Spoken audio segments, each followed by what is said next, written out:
2023-cü ilin sentyabrı heç də 2020-ci ilin sentyabrından fərqlənmirdi. Düşmən həm təmas xəttində, həm də şərti sərhəddə müxtəlif təxribatlara əl atır, canlı qüvvə, silah-sursat toplayırdı.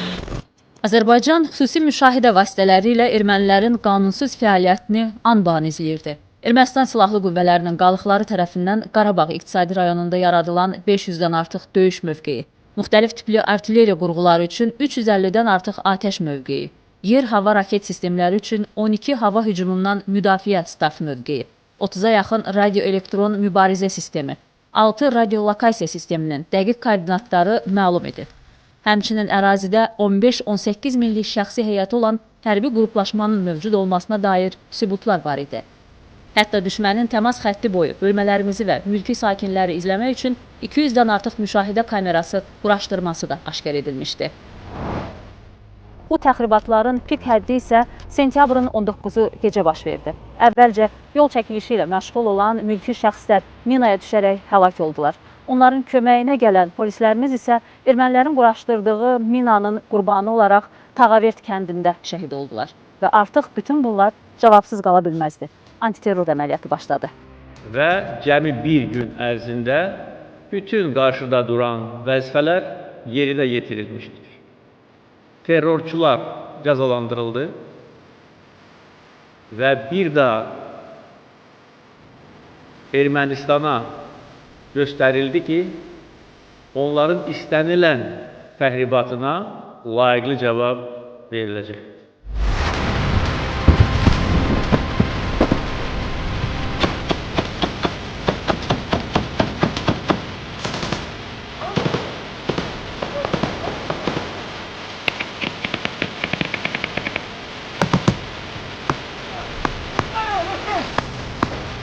...2020-ci ildə Vətən müharibəsindən sonra Ermənistan Respublikasının kapitulyasiya aktının imzasından sonra onların bu aktın tələblərini əməl etməməsi, müxtəlif təxribatlar icra edirdi onlar. Əraziləri minalamaqla, müharibədən sonra istehsal olunmuş minalarla əraziləri minalayırdılar və bunun artıq bir dayanacaq nöqtəsi olmalıydı və biz Cənab Ali Baş Komandanın əmri ilə öz ərazi bütövlüyümüzü Azərbaycan ordusunun gücü vasitəsilə əldə elədik.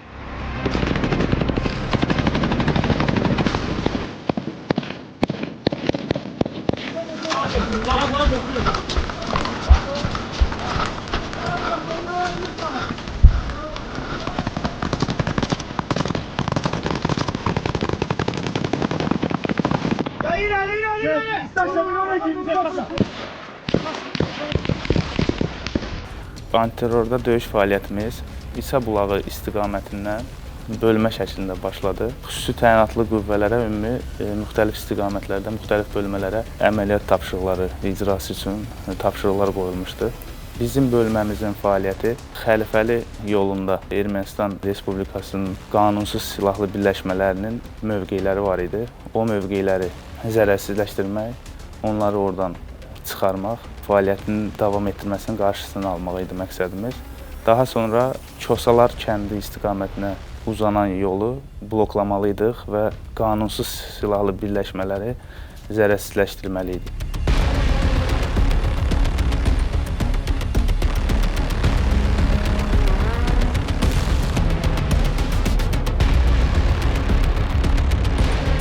Xəlifəli yol üzərində düşmənin 6-ya yaxın qanunsuz silahlı qurlaşmanın məntəqələri var idi. Həmin məntəqələrdə təyinatlı bölmələr döyüş qabiliyyəti o qədər və fiziki cəhətdə o qədər güclüdür ki, yəni bir məntəqəyə girib şəxsiyyət oradan təmizləmək xüsusi təyinatlı mənsub üçün qrup olaraq, bölmə olaraq 10 dəqiqə, 15 dəqiqə vaxt lazım idi. Bu əsasda da düşmən bunu gördü, bunların hər birinin arasında özlərinin rabitə əlaqələri var idi. Rabitə əlaqələrindən əlaqə çıxaraq düşmən geri çəkildi və çəkilərkən özlərinə gizli mövqe kimi və yaxud da bölüyün dayaq məntəqəsi kimi deyə bilərik, bir yer düzəltmişdilər. 25-30-a yaxın şəxsiyyət həmin posta mövqelərdən qaçaraq bölüyün dayaq məntəqəsi yerə getmişdilər. Orada yaralı da var idi, sağlığı yerində olan düşmən də var idi və biz həmin o 6 mövqeyi təmizləyəndən sonra bizim tapşırığımız Kosalar kəndinə irəliləmək idi. Kosalar kəndinə irəliləyəndə bunlar bizi atışa tutdular və biz bölmə tərkibində Bunları sağ tərəfindən manevr edərək yaxınlaşdıq həmin postlara və komanda bizə gəldi ki, bizim öz rəhbərimiz tərəfindən atəşkəs elan olunub. Təyinat məhsulundan biri səs-küy zənciri vasitəsilə erməni dilində olanla danışırdı. 5 dəqiqə müddətindən sonra bunlar ağ bayraq qaldırdılar ki, yəni təslim olduq. Onlara 10 dəqiqə müddət verdilər. Həmin vaxtda onların yanında 2 dənə sanitarkalar var idi. 2 dənə sanitarkaların yaralıları özlərinə minərək həmin yeri tərk elədilər.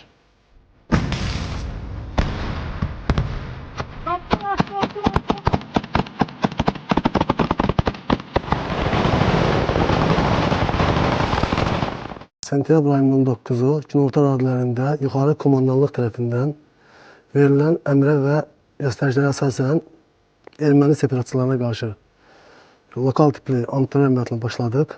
Döyüş istiqamətimiz Ağdamda yerləşən Farıq dağı və Xanabad kəndi istiqamətində oldu. Tarix təkrarlanır. 1993-cü ildə dəniz piyadaları Fərux dağı istiqamətində peşəkar əməliyyatlar keçirilmişdir və 2023-cü ildə Fərux dağı və Xanabad istiqamətində uğurlu əməliyyatlar bizə qismət oldu.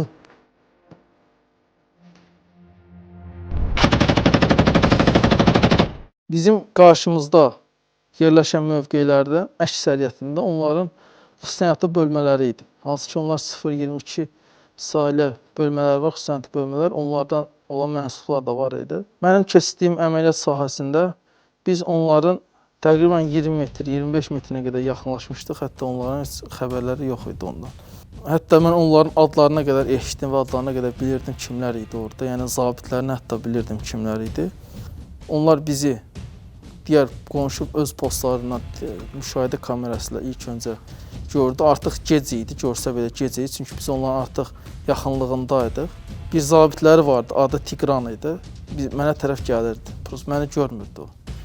Mən ona heç bir şey edə bilməzdim. Çünki onu mən öldürsəydim bir nəfər, artıq mən əməliyyatıma müalicə törəcəkdi. Yəni, uğurlu alınması üçün artıq biraz əziyyətimiz olacaqdı. Onlar rabitə vasitəsilə məlumat verirdi.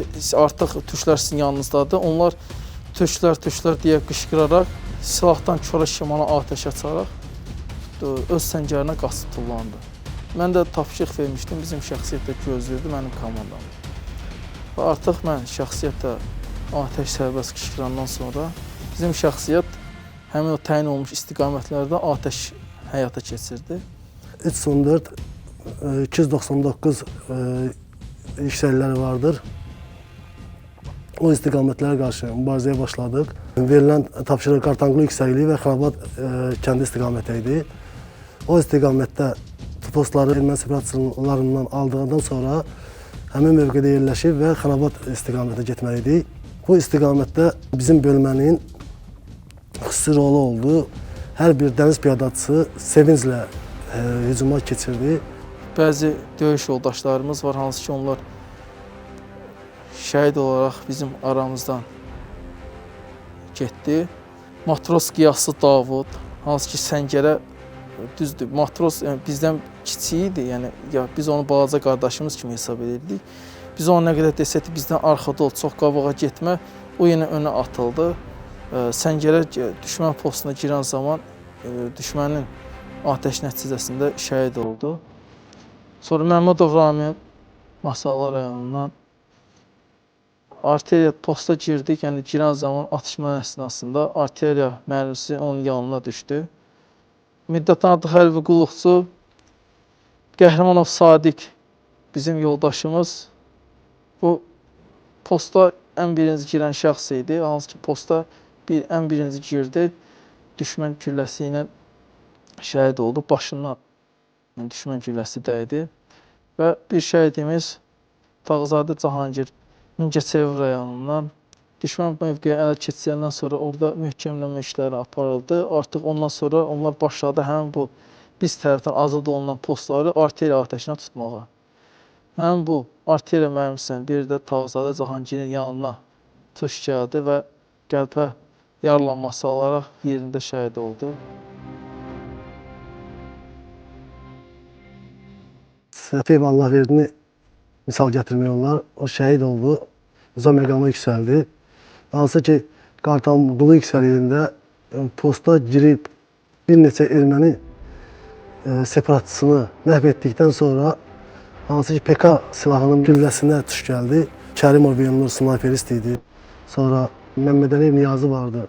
Hansı ki 44 günlük müharibədə iştirak etmişdir. O snayperist idi. Onlar hansı ki düşmənin başını qaldırmağa belə imkan vermirdilər. Hansı ki bizi onlar qoruyurdu. Onların qarşısını silahla almaq mümkün olmadığı üçün onlara minamet mərmiləri ilə zərbələr endirdilər. Bir neçə minamet zərbəsi həmin istiqamətdə atıldı. Həmin mərmi nəticəsində Kərimov Elnur və Məmmədəliyev Niyazi ağır dərəcədə yaralandılar və uzaq məqama yüksəldilər.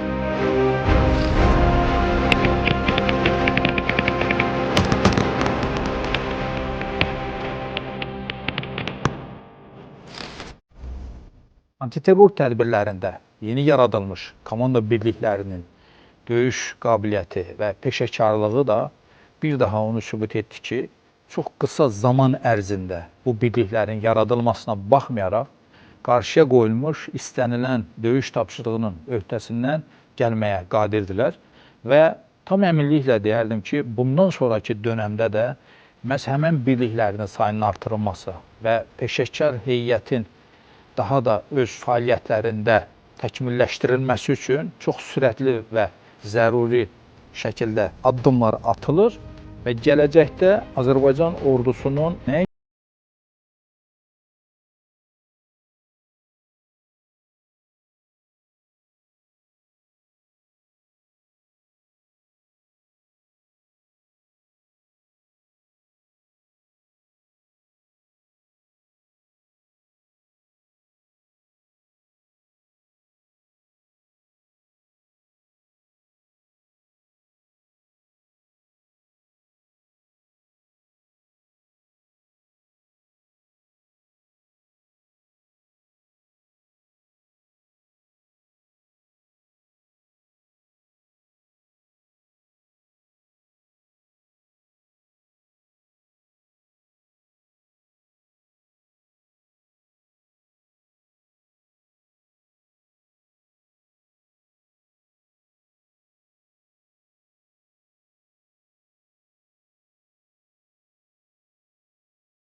nəzarətə götürməkdir. O da uğurlu əməliyyat oldu. Düşmən mövqeyi bizdən hündürdə olmağına baxmayaraq, bizim qruplar hansı ki dərə yatağı ilə irəlilədilər. Düşmən mövqeyini ələ keçirdilər. Düşmənin ağır artilleriyası, döyüş texnikaları vardı, hansı ki onlar ələ keçirildi. Yol nəzarətə götürüldü və əməliyyat uğurlu oldu.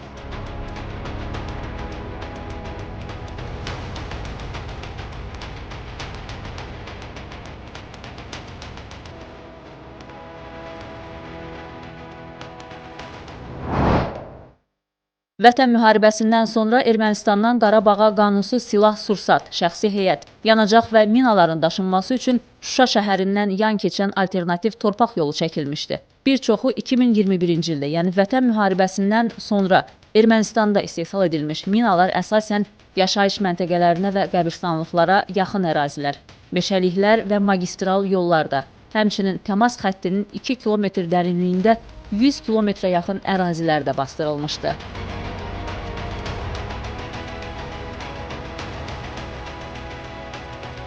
Hər dəfə bir postamı və yaxud da harasa yaxınlaşanda məcbur idi mina sahəni açaq. Bir marşrutu açırdıq. Biz fikirləşirdik ki, 10 və ya da 15 piyadə əleyhinə mina olarsa, tək piyadə əleyhinə yox idi. Orada tank əleyhinə də var idi, fərqli-fərqli minalar var idi.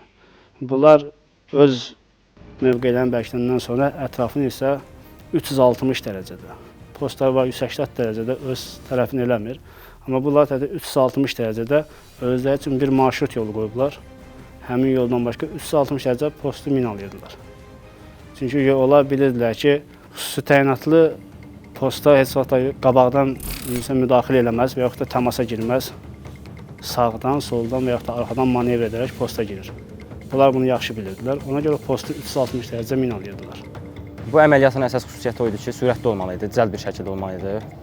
Güc mühəndislərə düşür, yəni ki. Çünki biz keçidlərin açılmasını təmin etdikdən sonra arxamızda bölmələr hərəkət eləyir sürətlə və lazım istiqamətlərdə irəliləyirlər.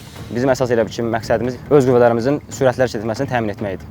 Xəlifəli yol istiqamətində düşmənin mina sahələrinin keçidlərin açılmasını təmin etdik. Çox şükürlər, uğurla. Bəli, oradan bölmələrimiz irəliləyərək xəlifəli yol istiqamətində müvəqqətiyyətlə irəlilədilər. Daha çox gecə hərəkət etməyə çalışırdıq, yəni düşmən bizim yerimizi aşkar eləməsin deyə. Ona görə yəni ki, dağlıq ərazilər seçmişdik.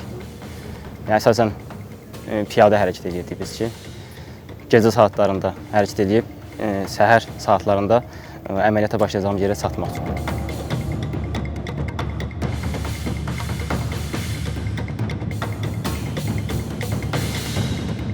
Antiterror əməliyyatında Kəlbəcər istiqamətindən Ağdərə istiqamətinə bizə tapşırıq verildi və yolda bəzi maneələr var idi, keçidlər var idi. Onları düşmənə imkan vermədən yolları açdıq, genişləndirdik. Döyüş başlayan vaxtı ora daşlı qayalıq, bir tərəfimiz qayadır, bir tərəf uçurum idi.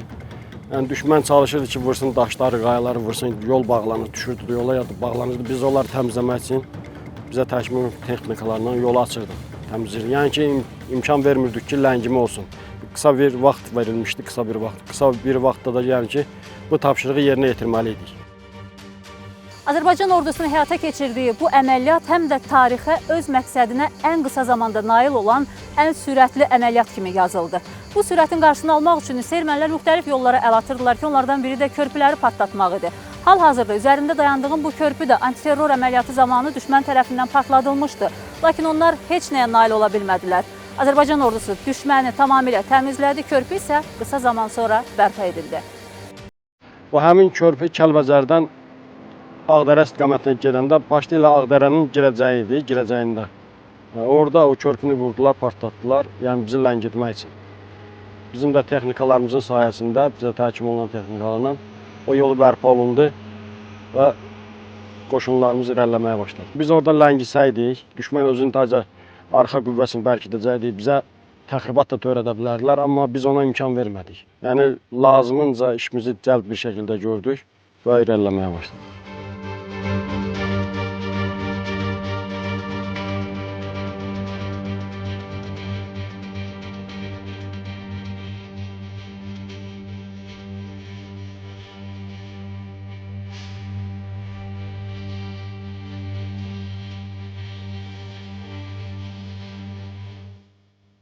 Ermənilərin illərlə Azərbaycana qarşı bir silah kimi istifadə etdikləri sərsəng su anbarı.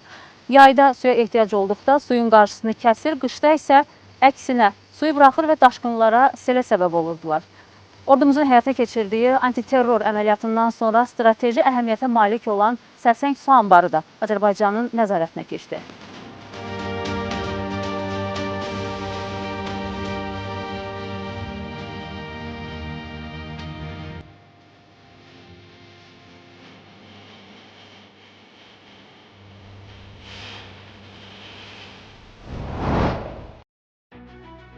Əməliyyat günorta saatlarında və əlverişsiz hava şəraitində başladığından düşmən üçün gözlənilməz oldu. Qoşunlarımızın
edib bizim irəliləyən komando bölmələrimizə, manevr bölmələrimizə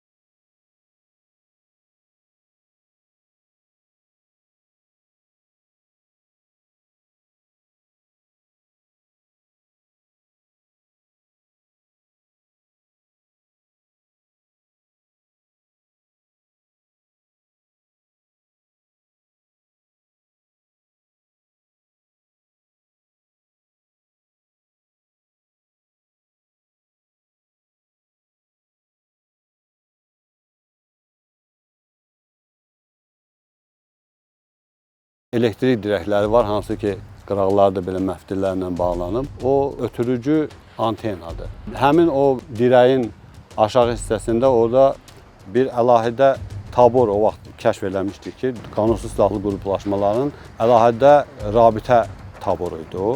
Bütün bölmələrin idarə edilməsi həmin o taborun üzərindən həyata keçirilir. Taborun həyətində də orada səngərlərdə bir çox komanda qərargah maşınları var idi həmin vaxtı və taborun binasında da quraşdırılmış ötürücü stansiyalar vasitəsilə bütün bölmələr idarə olunur. Bu bizim ən birinci vurulacaq hədəflərdən biri idi ki, idarəetmə sıradan çıxsın.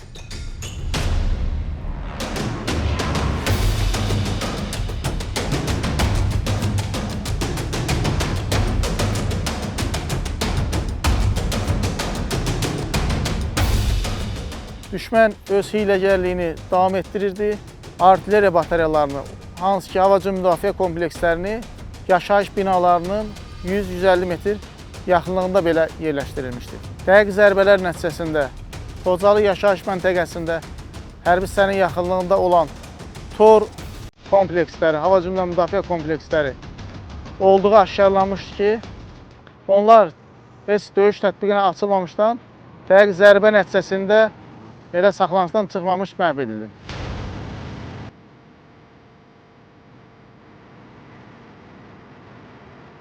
Təzəkənd Vəng istiqamətində düşmənin dərinləşdirilmiş mövqeyi var ki, hansı ki o mövqedə düşmən atəş vasitələrini tətbiq edərək bizim bölmələrin irəliləməsinin qarşısını alırdı və bölmələrimiz çətinliklə irəliləyirdi və bölməmizin üzərinə düşən tapşırıq bundan ibarət edir ki, həmin mövqe dəqiqliklə məhv olunsun. Antiterror əməliyyatları zamanı həmin mövqe bölməmiz tərəfindən tamamilə məhv olunmuşdur. Qarşıya qoyulan tələb tam şəkildə yerinə yetirilmişdir. Sonra bizdən Xankəndinin indi baxanda Qarqar çayının sağ sahilində orada yüksəklərin üzərində döyüş mövqeyində duran düşmənin hava hücumu müdafiə vasitəsi var idi, TOR. Bu da bizim həm hərbi hava qüvvələri üçün, həm bizim bəzi mərmilərimiz üçün təhlükə törədən bir vasitə idi. O vasitə də bizim birinci atışlarımızla məhv olundu. Düşmən aldadıcı fəaliyyətlərini çox geniş istifadə etmişdir. Belə ki, onun Xankəndi yaşayış məntəqəsində olan dərinləşmiş komanda məntəqəsi bunker, bunkerin özünün beton qalınlığı 1 metrə, özünün dərinliyi, torpaq qatının dərinliyi isə 8-9 metrə idi. Dəqiq atəş nəticəsində həmin bunker tamamilə sıradan çıxarıldı.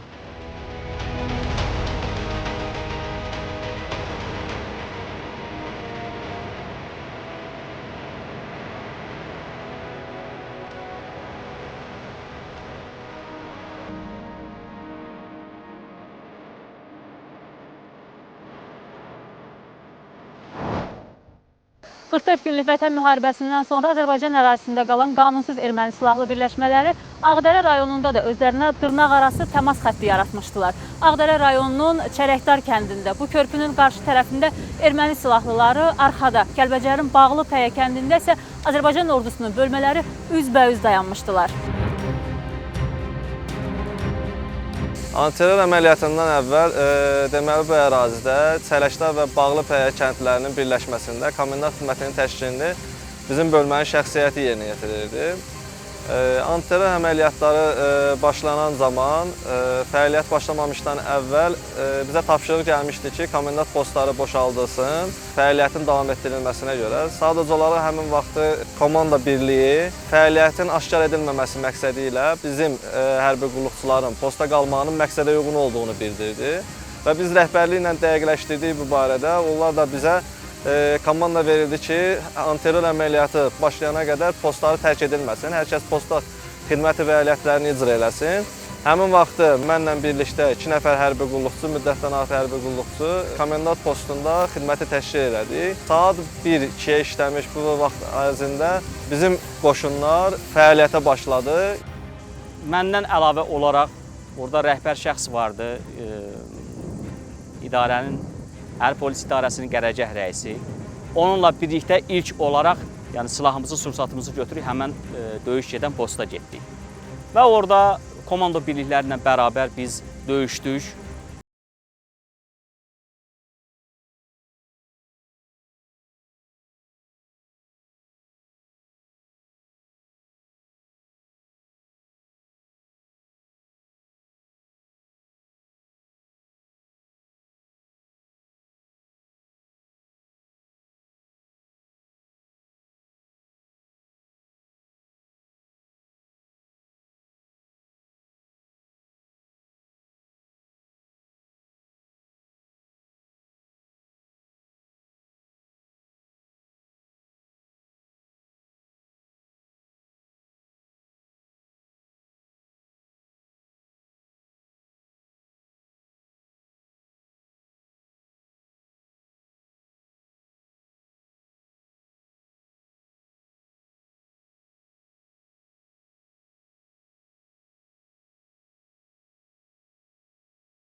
Əməliyyat başlamazdan əvvəl mənim tərəfimdən bütün hərbi birləşmələrimizə bir daha ciddi tapşırıq verilmişdir ki, aparılan antiterror tədbirləri nəticəsində Qarabağ bölgəsində yaşayan erməni əhalisi zərbə altına düşməməlidir və mülki əhali qorunmalıdır.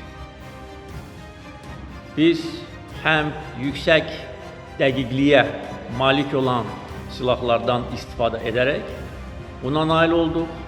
Eyni zamanda silahlı qüvvələrimizin peşəkarlığı nəticəsində mülki vətəndaşlar tamamilə özlərini sığortalanmış vəziyyətdə hiss etmişlər.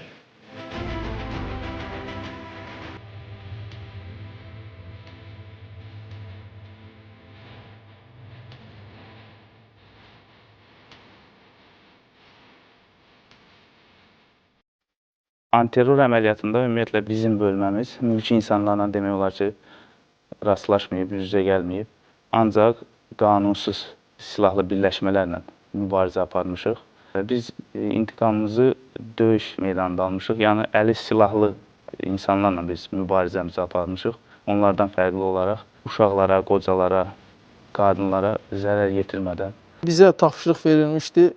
Əli yalan insanlar və yaxud mülki insanlar gördüyünüz təqdirdə onlara atəş açılmır və yaxud heç bir müdaxilə olunmur. Və biz bu tapşırığı almışdıq. Mülki şəxsləri biz tərəfindən müşahidə olunurdu. Onların bəzi fəaliyyətləri bizim işimizə maneçi törətsə biz onlara yenə heç bir şey etmədik. Biz elədiksə mülki şəxslərə rast gəlinirdi və onların çoxunun silahsız olduğu müşahidə olunurdu və biz də onları sülhə dəvət edirdik və müəyyən qurumlara təhdid edirdik. Dağır kəndində biz əməliyyatı icra edəndə artıq onlar əsgərləri belə geri çəkilmişdi. Sadəcə onların orada qalan bəzi mülki əhalilərini, orada bizdə yuxarı komandanlıqdan da tapşırıq gəlmişdi ki, mülki əhali ilə bizim işimiz yoxdur. Sadəcə onlara şərait yaradılmışdı ki, mülki əhali oradan təxliyə olunsun. Biz Xocalını qanlı təsəvvür edirik. Hansı ki, vaxtilə analarımızın, bacılarımızın düşmənlər ayaq alın, əl yalın, soyuq qışda, qarlı havada çıxartmışlar Xocalı rayonundan. Sadəcə biz, yəni onların bizə etdiklərini onlara qarşı göstərmədik. Onların mülki əhalisinə yəni toxunmadıq. Gördük, yol verdik, kəsdik, yeri gəldi su verdik, yeri gəldi yemək verdik.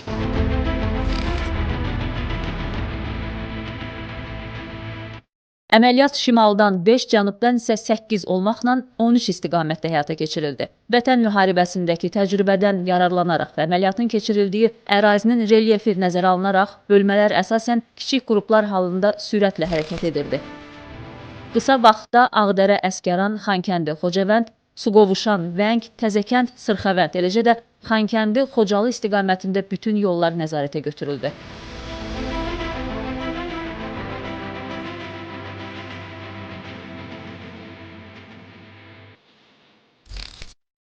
Artıq bir neçə saatdan sonra düşmənin dərinliyinə sızan və 9,5 kilometr irəliləyən xüsusi təyinatlı bölmələr bütün istiqamətlərdə əraziyə giriş-çıxışa nəzarəti tam təmin etdi. Nəticədə düşmən sentyabrın 20-si günorta saat 1 radələrində ağ bayraq qaldıraraq təslim oldu. Azərbaycanın şərtlərini qəbul etməkdən başqa çıxış yolu qalmadı.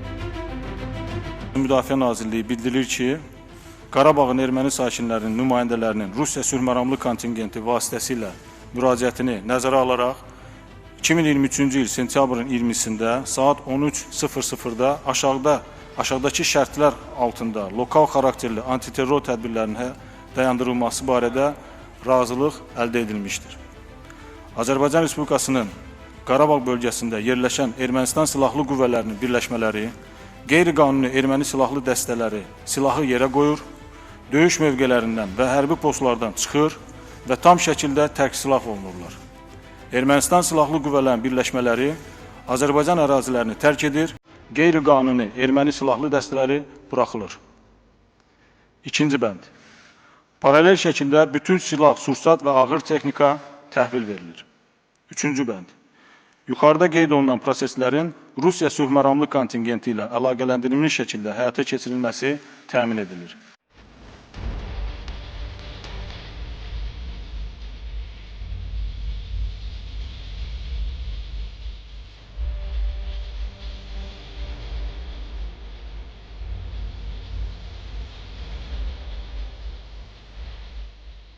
Müdafiə Nazirliyinin rəhbərliyi və komandanlığımız tərəfindən, idarə rəisimiz tərəfindən tapşırıq verilmişdir ki, qarşımıza çıxacaq hər hansı silahsız və mülki erməni əhalisinə qarşı humanist davranmaq, eyni zamanda yaralıdsa ilkin tibbi yardım göstərmək, qida və ərzaqla, su ilə təmin etmək və aidiyyatı üzrə müvafiq qurumlara təhvil vermək.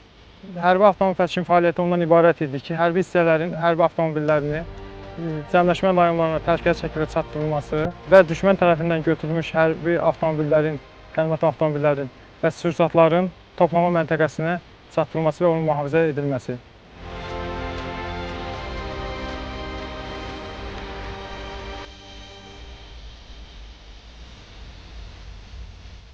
Əvvəlcədən erməni mülki əhalisinə məlumat verilmişdir ki, onlardan heç biri döyüş əməliyyatları gedən zonaya, hərbi obyektlərə yaxın durmasınlar. Və bundan əlavə, erməni mülki əhalisinə hər hansı bir silahlı şəxslər varsa, bunlar haqqında məlumat verilmiş ki, onlar silahı yerə qoysunlar. Kimlər öz arzusu ilə qalmaq istəyirsə, Azərbaycan ərazisində sərbəst şəkildə qalıb, beynəlxalq humanitar hüquq normalarına uyğun olaraq yaşaya bilərik. Kim istərsə bizim köməkliyimizlə öz arzusu ilə Azərbaycan ərazisini tərk edə bilər. Həsənriz yaşayış məntəqəsindən, Çapar yaşayış məntəqəsindən mülki və silahını təhvil vermiş erməni əhali hərbi yol polisinin müşayiəti ilə təhlükəsiz bir şəkildə gördüyünüz bu yol vasitəsilə Xankəndinə, oradan isə Laçın rayonu vasitəsilə Ermənistana təxliyə olunub təhlükəsiz bir şəkildə yola salınmışdı. Qızılqaya kəndi istiqamətində bir yaşlı erməni qadın komanda bölmələri tərəfindən evində aşkar olunmuşdu və həmin qadını təhvil almaq üçün çağırdılar. Mən getdim, qəbul etdim və onu gətirdim aidiyyatı üzrə hüquq mühafizə orqanlarına təhvil verdik. Erməni kimi aydın məsələdir, bizə münasibəti bəlli idi, amma yəni həmin vəziyyətdə sadəcə bizə sağ ol dedi.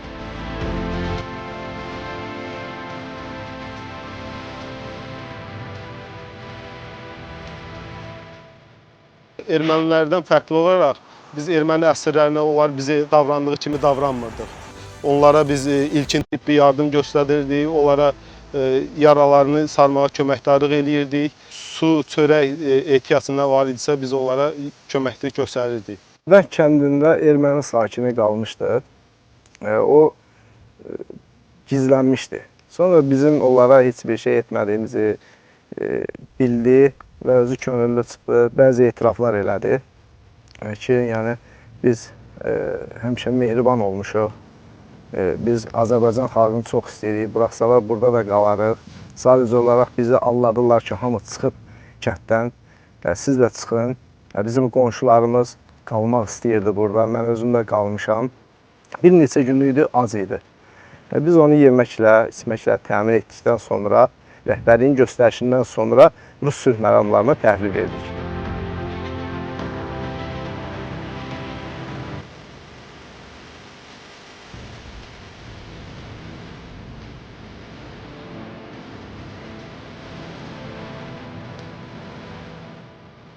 Azərbaycanın bu təcrübəsi elə hesab edirəm ki, bir çox, hətta dünyanın aparıcı ölkələrinin həyata keçirdiyi antiterror tədbirlərində ən yüksəkdə duran bir əməliyyatdır.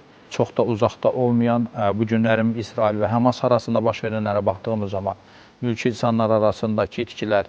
Əlbəttə, bütün bunlar deməyə əsas verir ki, məhz Azərbaycan ordusu bu günlərin istənilən formada qarşı qoyulmuş tapşırığı layiqincə yerinə yetirməyə qadirdir və bununla da yanaşı təkcə terrorçuları hər hansısa bir düşməni məhv etmək yox, eyni zamanda mülki infrastruktur, insanları qorumaqla bu prosesi həyata keçirmək 2 qat məsuliyyət tələb edir və biz bunun da hansı səviyyədə olduğunu artıq müşahidə etmişik.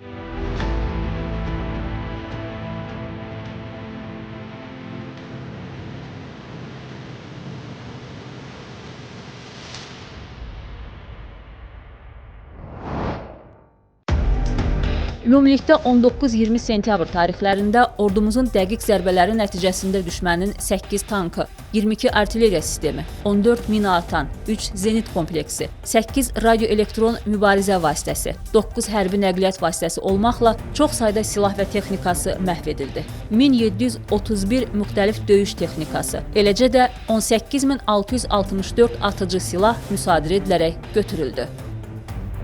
Erməni xisləti, erməni hiyləgərliyi azad olunan ərazilərdə hər addımda qarşımıza çıxır. Məsələn, bu bina görünüşə görə adi bir fermadır. Əslində isə düşmən buranı sursat anbarı kimi istifadə edib. Antiterror əməliyyatından sonra Müdafiə Nazirliyi bu binadan yüzlərlə raket, mərmi, mina, eləcə də digər silah-sursat aşkarlayıb. Sursat yeşiklərindən biri də hal-hazırda elə burada qalmaqdadır.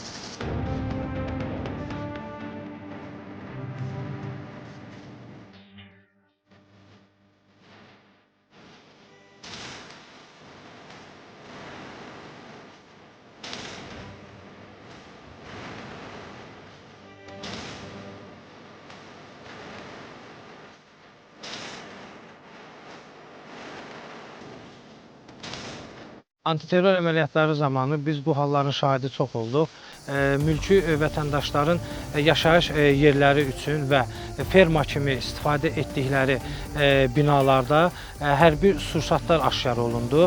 Rəhbərlik tərəfindən gələn qərara əsasən hamısı yoxlanıldı və bir çox sursat anbarları biz aşkar etdik və həmin ərazilərdə hərbi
Söhbət əsnasında beləsinə onlarla məsəl üçün danışanda, sorğu-sual eləyəndə ki, yəni siz mülki əhalisiniz, sizdə silah nə gəzir beləsə, məsəl üçün onlar deyirdi ki, bizi məcbur eləyirdilər ki, biz avtomat götürək, döyüşək, yəni qarşı təsir göstərək beləsə.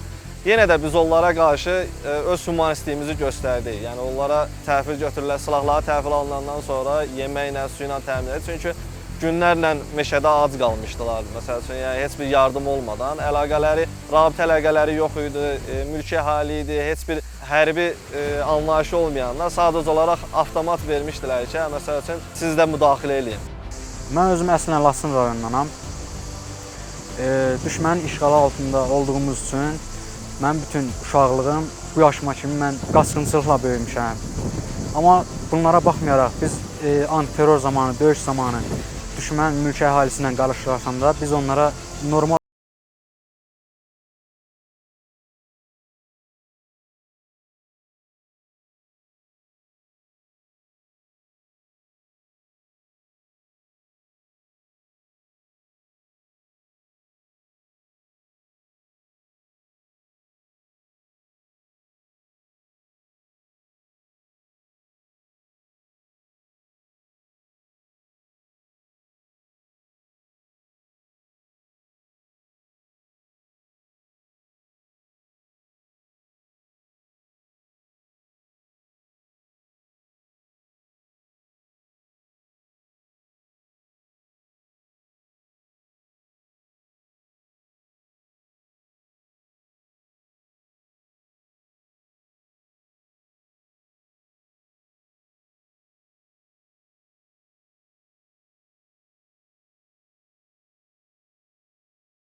Həsən Səyavuş Həsənoğlu, hansı ki bunun keçdiyi döyüş yolunu mən 2020-ci ildə də keçdim və 2020-ci ildə mən də sevindim torpaqlarımız düşmən tapdağından azad olunsun.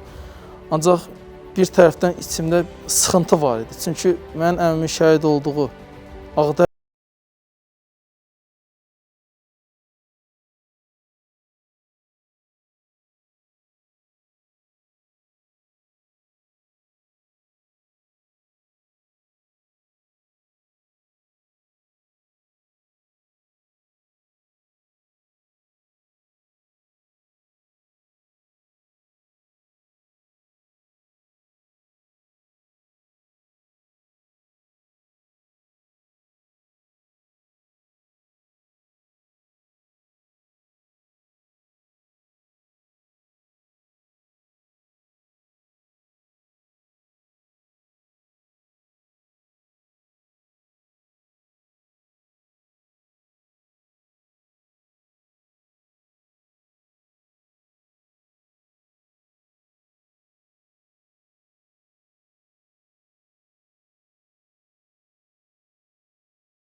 öz suverenliyini tam şəkildə bərpa etdi. Bilirsiniz, Sovetlər dönəmində də yenə oradakı o separatçı, terrorçu qruplaşmalar Azərbaycan xalqına qarşı daima təhdid yaradırdı. Birinci Qarabağ müharibəsi dönəmində də o qətliamların əsas, deyərdim ki, o ilan yuvasının mənbəyi də oraydı və o mənbə tamamilə darmadağın edildi. Bundan sonra işğaldan azad edilmiş ərazilərə qayıdan vətəndaşlarımız tam şəkildə təhlükəsiz və rifah içərisində yaşayacaqdır. Əlbəttə, Bu da Azərbaycanın növbəti və böyük bir uğuru idi. Bütün bunların memarı isə möhtərəm